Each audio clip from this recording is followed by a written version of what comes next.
یعنی ایک جانب تو مہنگائی بھی ہوئی لیکن اس کے باوجود جو سویلین گورنمنٹ کے اخراجات ہیں, جو حکومت کی رننگ کے اخراجات ہیں, اس میں کمی ہوئی پچھلے سال کے مقابلے میں. اور دوسری چیز جو مہنگائی کے اوپر اثر پڑا وہ یہ ہے کہ اس سال جو گزر رہا ہے اس میں جو ایوریج کنزیومر پرائس انڈیکس ہے وہ 10.8 رہا, اور پچھلے سال یہی انڈیکس یعنی مہنگائی کو ناپنے کا جو انڈیکس ہے وہ 13.8% تھا. اور یہ بھی میں آپ کو بتاؤں کہ 3 سال سے مسلسل مہنگائی کی جو شرح ہے وہ کم ہو رہی ہے, اور اس کے لیے ایک ٹائٹ مانیٹری پالیسی بھی اختیار کی گئی.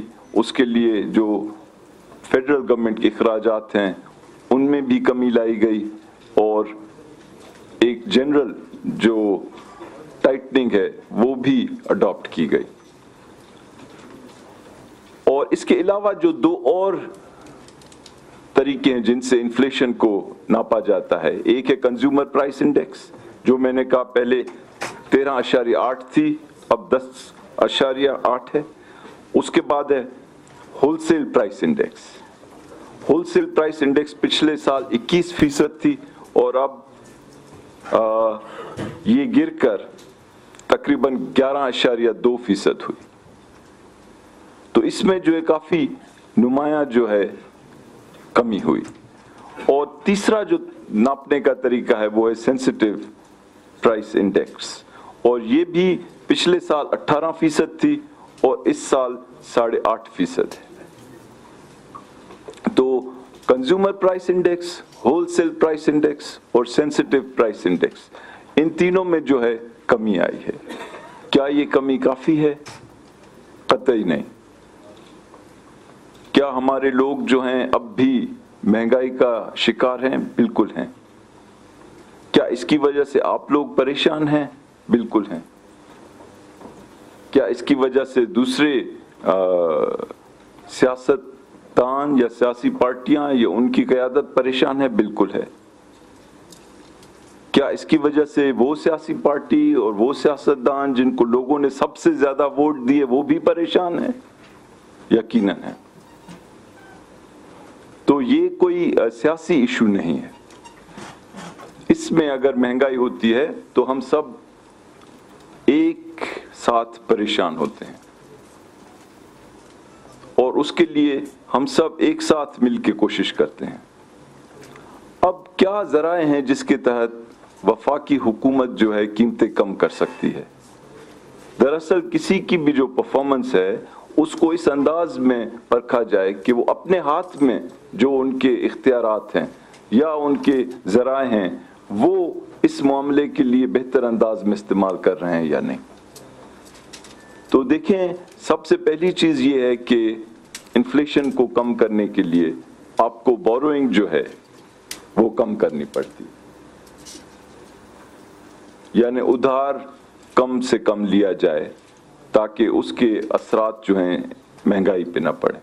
اس کا مطلب یہ ہے کہ آپ یا تو ٹیکس ریونیوز بڑھائیں یا دوسری جانب اپنے اخراجات کم کریں.